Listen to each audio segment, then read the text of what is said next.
Oi, gente, Elida Rocha aqui e eu tô nesse escritório da Yuzi pra gente conversar sobre um assunto muito importante: saúde mental. E para falar comigo sobre esse tema, eu trouxe 2 convidados especiais. A psicanalista Camila Padovani. Obrigada, Camila, por estar aqui com a gente. Eu que agradeço. Obrigada, Elida. É um prazer. E o psicólogo Ricardo Chaves, que também vai completar esse assunto com a gente.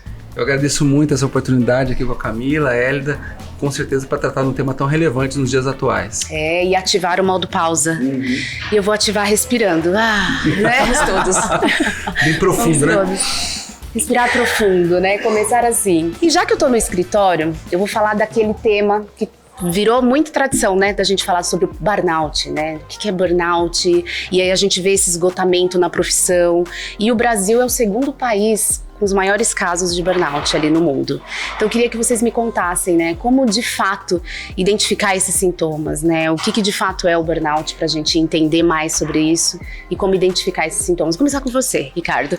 Legal. Quando a gente olha especificamente para o burnout, a gente percebe que a depressão gera sintomas muito próximos a essa sensação de esgotamento, essa sensação de cansaço, essa sensação de distanciamento existencial, né? Pensando de uma maneira prática, o burnout ele tem relação direta com o trabalho. E essa é a grande questão. Enquanto a depressão ela pode ter uma relação, pensando nas causas, com outras áreas e outros elementos e outros fatores da vida, o burnout ele tem relação direta com a nossa identidade dentro do trabalho. E o trabalho ele é o lugar da grande realização existencial. Por isso a gente pensa em carreira, a gente investe tanto tempo da nossa vida em formação, sonhando a expectativa de a gente conseguir transbordar aquilo que a gente é para a sociedade, para o mundo através do trabalho. E quando a gente percebe que dentro do trabalho a gente começa a experimentar algum nível de sofrimento, seja ele uma irritabilidade, porque pode começar com uma irritabilidade que a gente não onde identifica. começa, né? Às vezes uma irritação que vai perdurando, depois um distanciamento mesmo, pensando num cinismo, assim, uma indiferença, um isolamento. A gente não quer mais falar sobre o trabalho. Não está inserido naquele lugar. Não está inserido. E o termo burnout, né? Ele fala sobre queimar fora.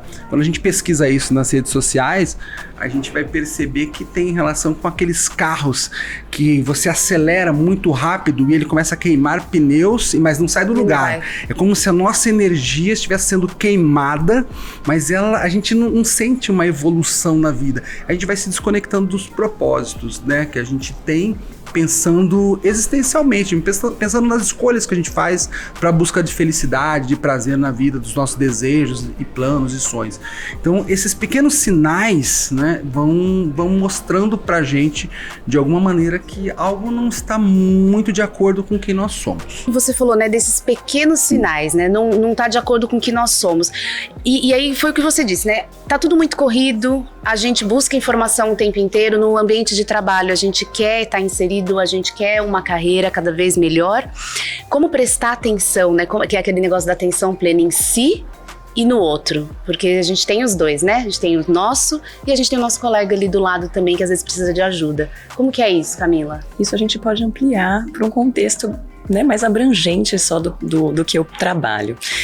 Hoje em dia a gente não presta atenção no outro. A gente não presta atenção em si. É a correria, né? Você dá desculpa da correria, né? O burnout é um processo que vai sendo construído, né? A pessoa não teve aquele gatilho imediato e aquilo aconteceu de repente. Ela entrou num processo.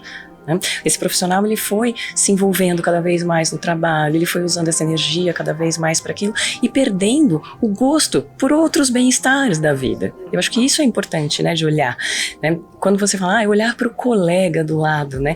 É perceptível se a gente reconhecer nele esses outros sinais desse comportamento diferente, né? Aos poucos ele pode criar desde uma irritabilidade, pode criar uma certa apatia também, tem o oposto, né?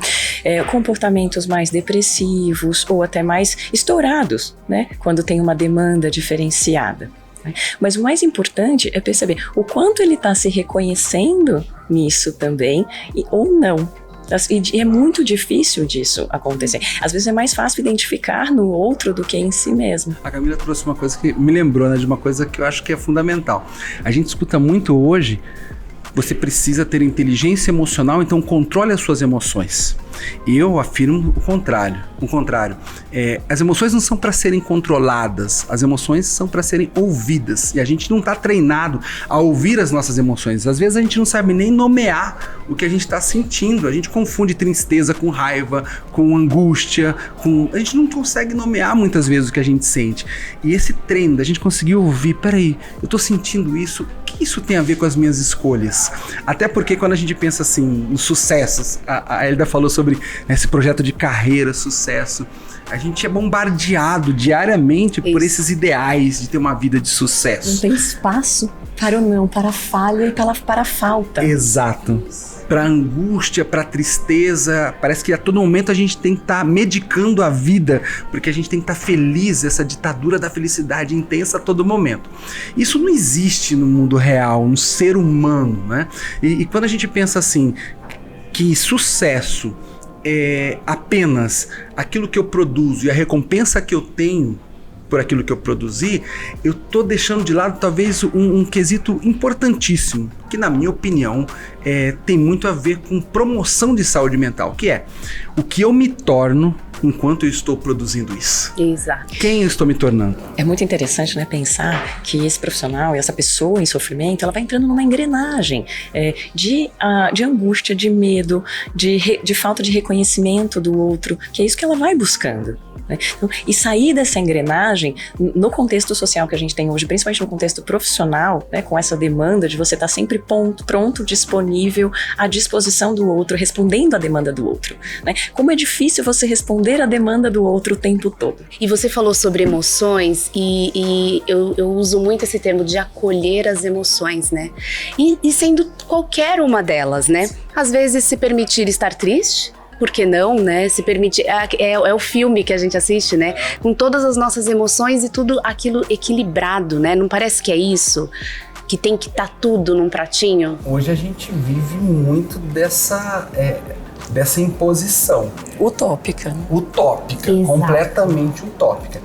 Eu compreendo a vida até o momento, porque isso pode mudar. Eu acho que assumir que a gente muda ao longo do tempo acho que é o primeiro passo para se assumir humano.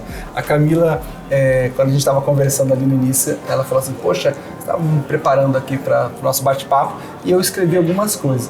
Mas hoje eu já não sou a Camila, hoje de manhã já não sou mais a Camila de ontem à noite, então não sei se isso tudo tem a ver. E é isso, porque a gente está num fluxo de transformação, a gente é afetado pelo outro, pelos nossos sonhos, nossas expectativas, pelas nossas angústias, pelo contexto do trabalho, pelo contexto da família, por tantas coisas que vão acontecendo e que vão mudando ao longo do dia. Então, quando a gente se assume essa metamorfose ambulante, para a gente citar aqui o Raul Seixas, né? Mas quando a gente se assume essa metamorfose constante, a gente também vai deixando de se cobrar tanto essa perfeição. Eu acho que isso é saudável. É interessante, né? Porque eu sempre brinco que a gente sempre vai dormir um e acorda outro. Né? E esse é um olhar diferente, porque a gente acorda para um novo dia, para um novo momento. E se permitir fazer novas escolhas, como o Ricardo falou, é algo que atualmente é quase mal visto.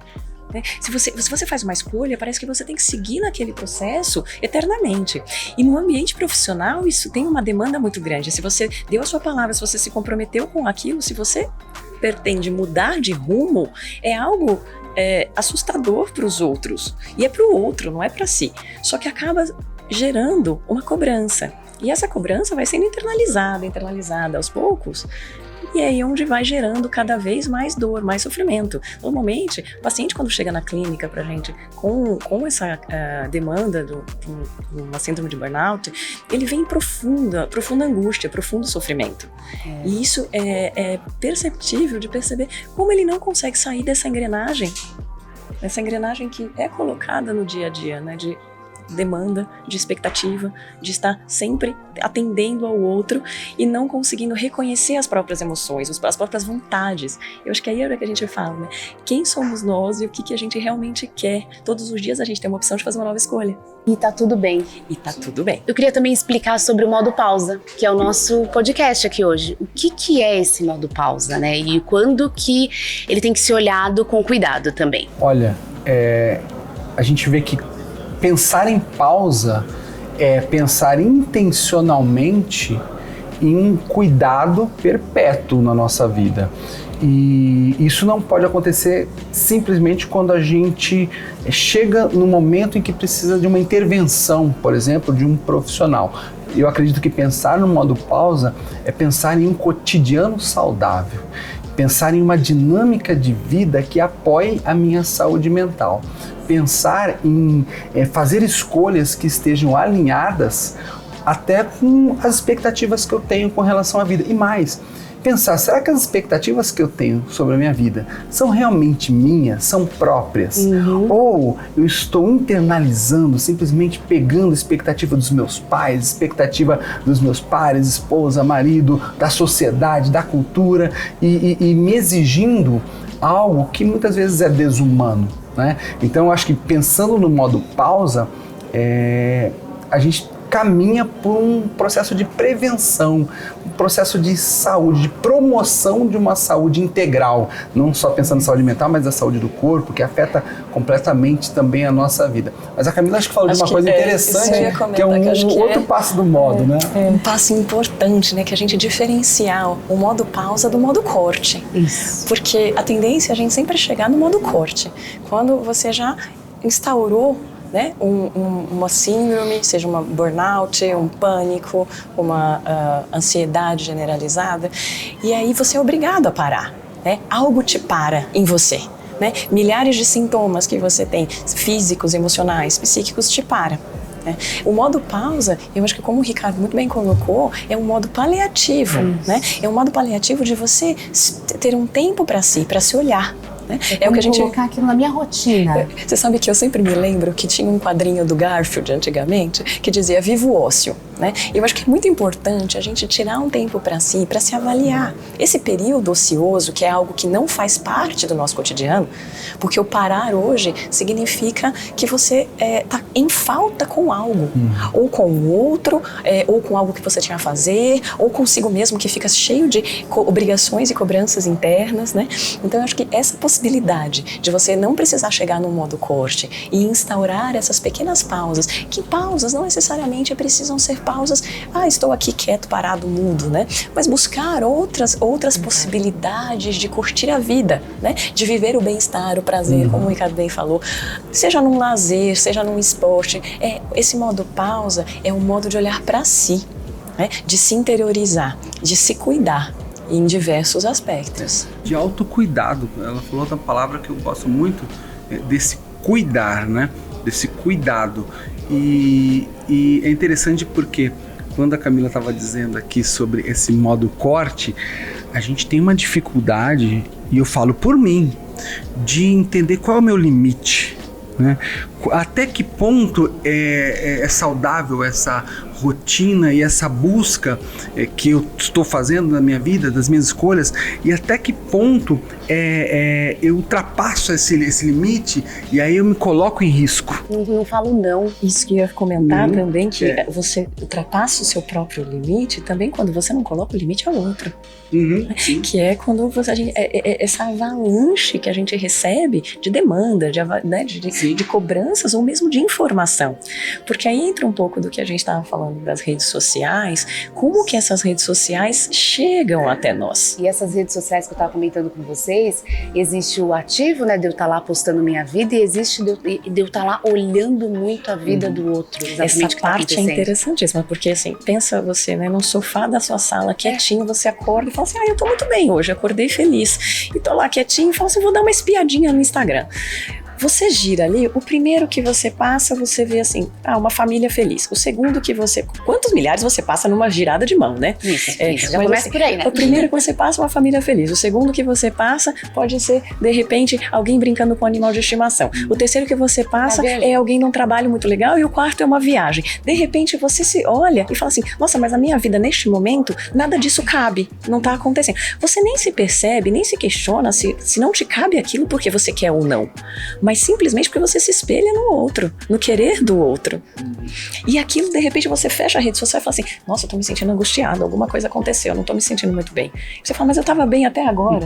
E assim, é num piscar de olhos. Eu acho que a gente está a todo momento, e olhando de maneira mais sociológica, né? o ser humano ele busca pertencimento. Nós buscamos pertencimento a todo mundo.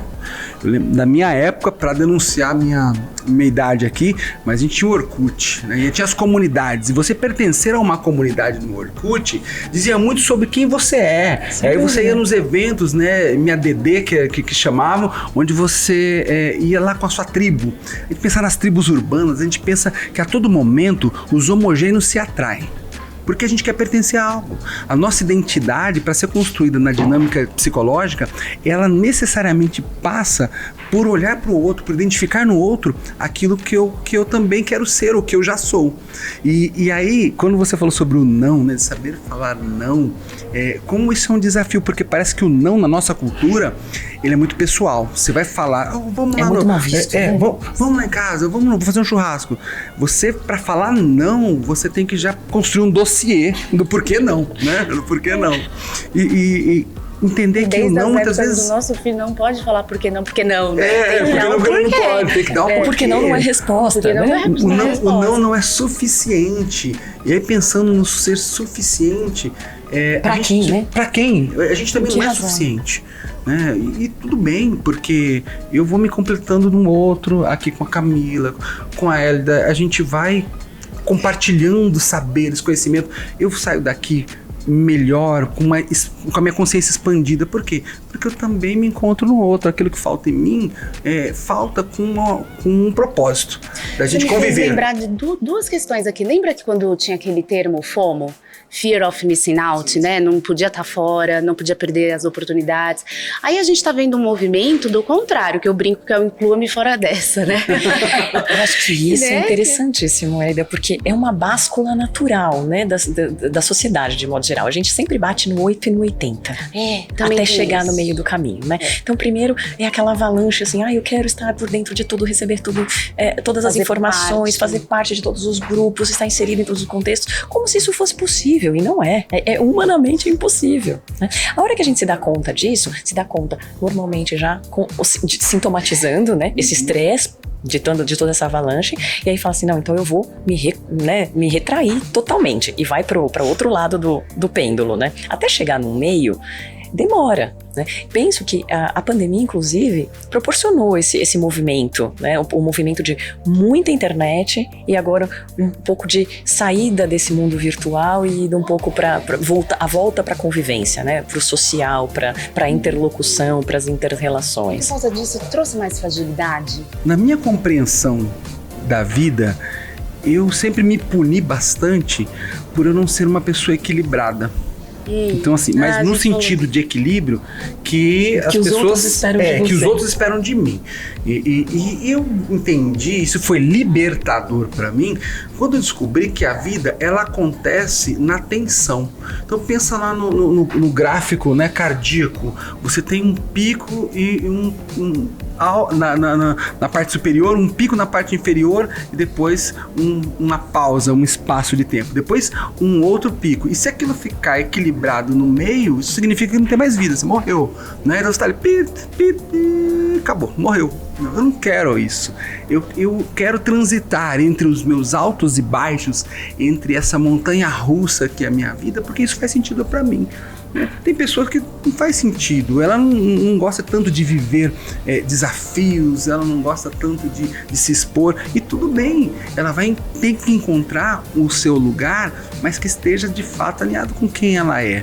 Né? E é nesse ponto que acho que as redes sociais acabam por nos confundir, porque em busca de pertencimento a gente é bombardeado por tanta informação e a velocidade da informação ela compromete a capacidade do pensamento crítico.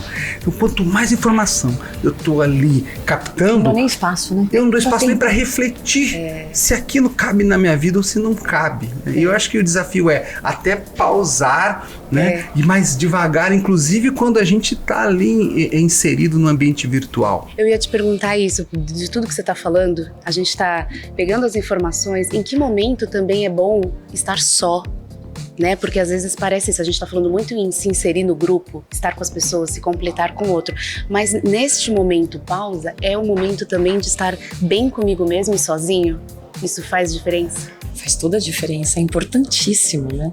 É só nesses momentos que é possível se olhar, se reconhecer, né? Tentar se descolar um pouco do outro, né? Se descolar do outro, que eu digo não só do outro do convívio, do outro do trabalho, do outro da rede social, né? Esse outro pode ser qualquer outra coisa que faz parte dali do nosso contexto, né?